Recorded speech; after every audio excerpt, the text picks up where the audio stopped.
As many of you guys know, the prices of certain collectibles like trading cards and collectible video games have been seeing a lot of upward movement during the last year. I think that a lot of people would love to invest in some of these items. The problem though is that the price tags are out of their reach. That's where our sponsor of today's video, Otis, comes into play. Thanks to Otis for sponsoring this video. Otis is an investment platform for cultural assets where almost anyone can buy and sell shares of rare collectibles, sneakers, and art.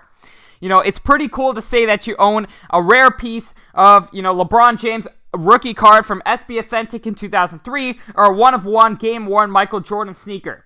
Not only is it very cool to own a piece of one of these, but they're also great investments and can possibly even appreciate over time. If you guys would like to go ahead and download Otis, all you have to do is click the link down below. They have hundreds of rare collectibles to choose from, including sports cards, graded comics, video games, contemporary art, and even rare sneakers. Plus, they even add new assets every week. I'm personally really interested in their Michael Jordan 2003 SB Authentic Gold signatures. Of course, as you guys know, I really love to invest in LeBron, Kobe, and Michael Jordan's autographs. I personally think they're great collector's items as well. And as you can see here, there's a lot to learn about this item. So firstly, there are only 50 out there. This is in a BGS 9.5 with 210 subgrades, which means the centering and edges are 10. So it's in very good condition for a 9.5. And then another, asset that I'm really interested in is Zion Williamson's Blue Ice. As you guys can see here, this card is out of 99, so it's a very, rare, limited, cool colored looking, in my opinion. It kind of matches Zion's jersey as well, and as we know, it's always holds a premium a little bit when, the jersey matches the ice. So if you guys would like to go ahead and sign up for Otis for free, you can use the link in my description and get your first share free when you fund your account. Terms apply. Without further ado, we're going to go ahead and hop right into the video. So today I'm going to be answering a question that I get a lot, which is essentially, is the base market dead?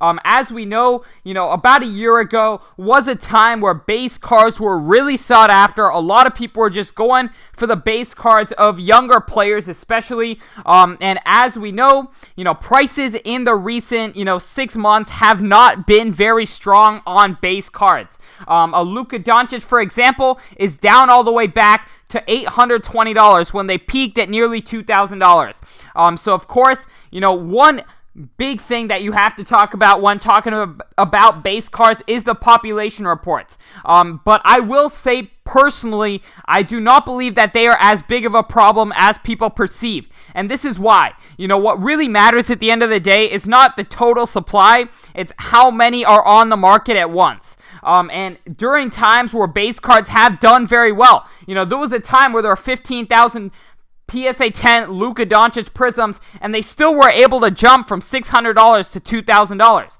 And that was because when prices were going up, not many people were selling.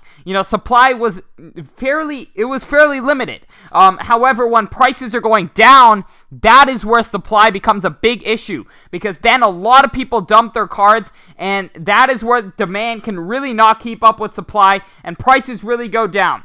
If you guys do want a short answer, I will say that I do not see base cards ever going back to where they were. I do not see a card with an $18,000 population, or an 18,000 population, going back to $2,000. That's an insane market cap. That was just never sustainable. And I think that part of the reason is that people are a lot more, I would say, educated now. They're a lot more educated now, and they are not going after these cards with these extremely high populations. I will say, I do believe that cards, that different parallels are going to see a much bigger separation from the price of a base. I still do not really understand why a red, white, blue prism is right around the price of the base. I think over time, a red, white, blue is going to become 40-50% higher than a base, possibly even more. I think all of the different parallels are going to really separate themselves from the base, and I think when Luka Doncic plays well, his parallels could do very well and really outpace the price of his base Prism. So overall, the population is scary when prices are going down. When prices are going up, there tends to be not many people that want to sell. So in those cases, population may not matter as much. But at the end of the day, I do not see them ever reaching the price that they once were. I think it's definitely a lot safer if this is more so your price range. I think it's a lot better to go after a red, white, blue, or a green Prism, or, any other Prism, any other parallel, even, if you guys know from 2019, you can buy parallels for, I think they're called variations. So you can buy a Prism variation, and these have a lot lower population. They hold up a lot better than the base prices, and I think they're going to really separate themselves from the base prices over time. So I think that's something to really look out for. But thank you guys so much for watching this video. Let me know your thoughts down below. But thank you guys so much for watching. Thank you guys once again for sponsoring this video, Otis. But other than that, I'm out. Peace.